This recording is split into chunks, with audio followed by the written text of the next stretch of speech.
guys, welcome back. So how can parents prepare their daughters for the roller coaster life of teenagehood, adolescence? We can start by sharing some useful skills that's going to help them get through one of the most unique and probably challenging moments in their life. To help me have this conversation, Kaysia Kerr, Chief Executive Officer of the National Parenting Support Commission. Good morning to you. Good morning. Thank you for being here. Thank you for having me. How rough is pre-teenhood? Pre-teen girl is at a unique moment in her life, this says, and there are countless ways that she will feel pressure to hide her authentic self. Why would she be hiding her authentic self? That's a year. Well, age 9 through to 14. It's a period of sexual maturation, so commonly called puberty.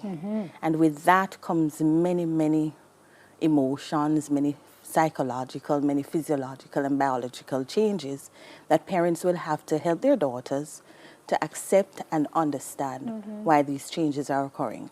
It can be a very tumultuous time, depending on who the child is. Some children cower from the changes. So from about age 11, for example, young girls will have breasts coming in. Some people embrace that. They understand because they would have been prepared. Other children shy away. They feel they don't need the unnecessary attention. And so it's very difficult for them to navigate through those periods. Yeah. I find it interesting that we're talking about the ways to empower our girls going into adolescence, but boy, this is a lesson. I guess the lesson is really for the parents, but the parents have to embrace it first because it's a difficult time for us as well. It really is.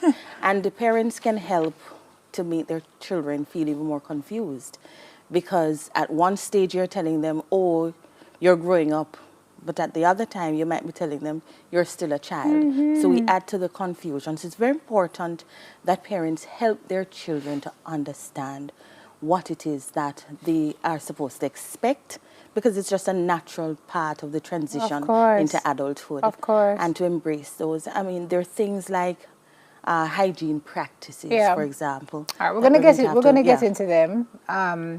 We talk about honest communication, assertive behavior, self-compassion, and developing a good relationship with their bodies. But first, let's start at the first place, which is how to respect and express her feelings.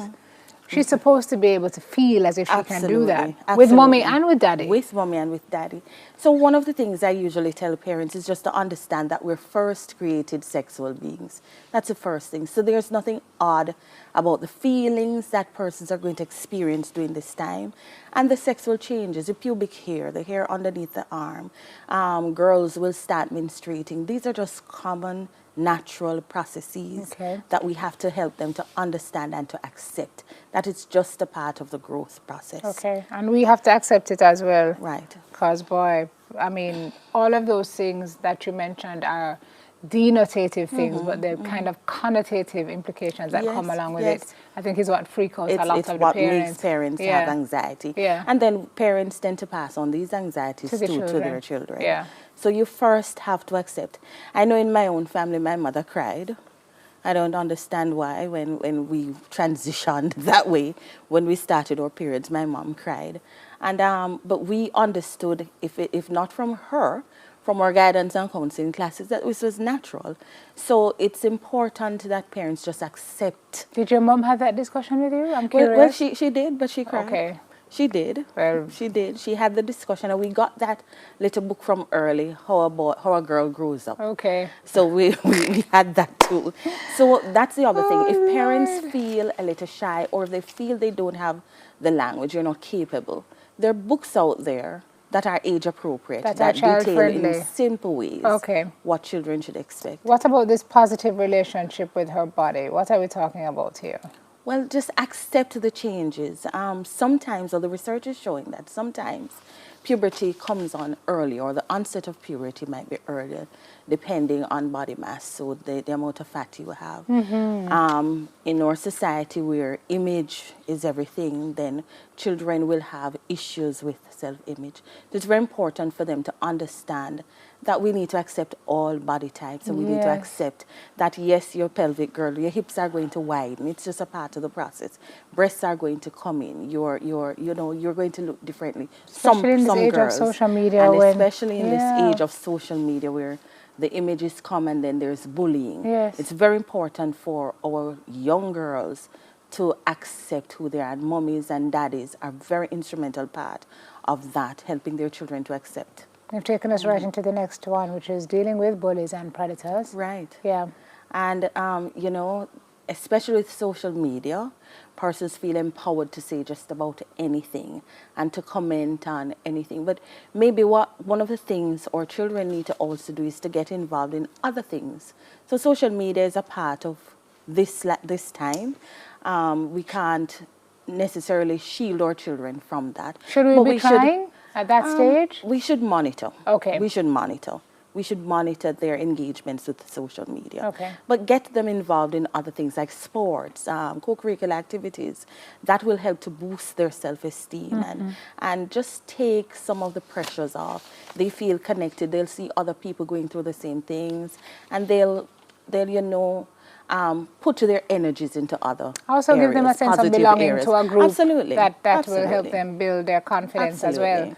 I would have laughed about this a couple of years ago, but how to manage stress has become something that's very real in this day and age for our children, with the workload that they carry in school and everything else. So that's a discussion we need to have with them. Yes. The expectations are so high. It's almost as if we expect our children to know everything all at once. We're not understanding that knowledge and the gaining and acquiring of skills is also a process. And we must help our children in these regards. It is important to talk with them to find out, how are you feeling? Are you feeling pressured? Are you managing your workload?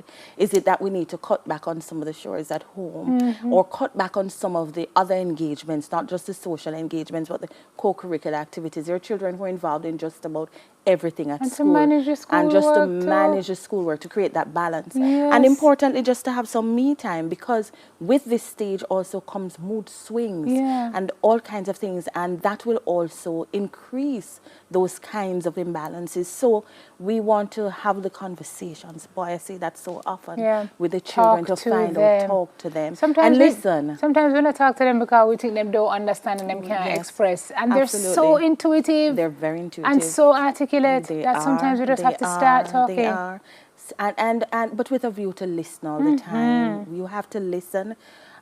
So that you can guide, because if you're not listening, you're going to miss some important information that you're going to need in order to guide them. And listen and not judge. Listen and not judge. Gotta affirm them. How to understand money basics? Really? They have to understand money basics at this point? You know. Well, maybe. Piggy bank. Well, yeah, because it's a part of their development. Is a part of them understanding too that sacrifices have to be made, and so maybe not all the interests we're going to be able to facilitate this term, but you have the conversation to say, okay, let us prioritize what the interests or what the things that we could support financially, and also help them to be responsible. Because we've been talking a bit about also just financial literacy in general too, and I think maybe as a people, we don't discuss money enough, certainly, and we really should have those conversations. Well, the earlier we have those discussions, the better, because especially our millennials are getting very savvy and stock exchange. And based on how they're wired, they're very entrepreneurial. I know. And so it's very important for them to understand money. So true. I find it interesting as we wrap it up that we're talking about the young girls this morning, but our boys have to deal with puberty too. That's a whole other ball game. A whole other ball game. And they too have issues with image and self-concept. I think a lot of times we think this only affects our girls, but their chest hairs come in and their chest widen and all the other things that happen to boys, and they also need help to navigate, to understand when the voice breaks, as you call it, and they get the deeper voice comes in. They need to also understand what's happening and what it means, how they need to be more responsible, and our girls to be responsible at this important time of transitioning. Okay, so if there are parents who are watching this morning who say, well, I need some more information, on this, because this is a discussion I need to have with my Yes. daughter or my son who's heading into high school. Yes. Who's, where do we find the Parenting Commission? Well, we're at 37 Arnold Road, right at the Canewood Center, Ministry of Education. My office is on the right of the security post, just walking.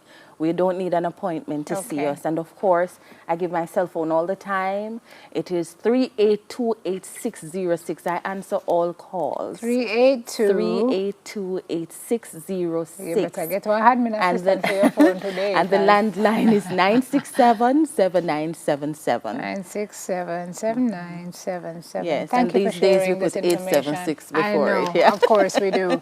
Very useful, folks, if you're trying to have that discussion with your kids about this very important time in their lives. And the more we can talk to them is the more that they will trust us and share with us, and we can steer them away from certain mistakes. Appreciate you being here this morning. Thank you. You very much Thank for you this. so much. Kaysia Kerr, Chief Executive Officer of the National Parenting Support Commission, on some skills to teach your 13-year-old daughter, but we did talk some more as well about what to do with our young men.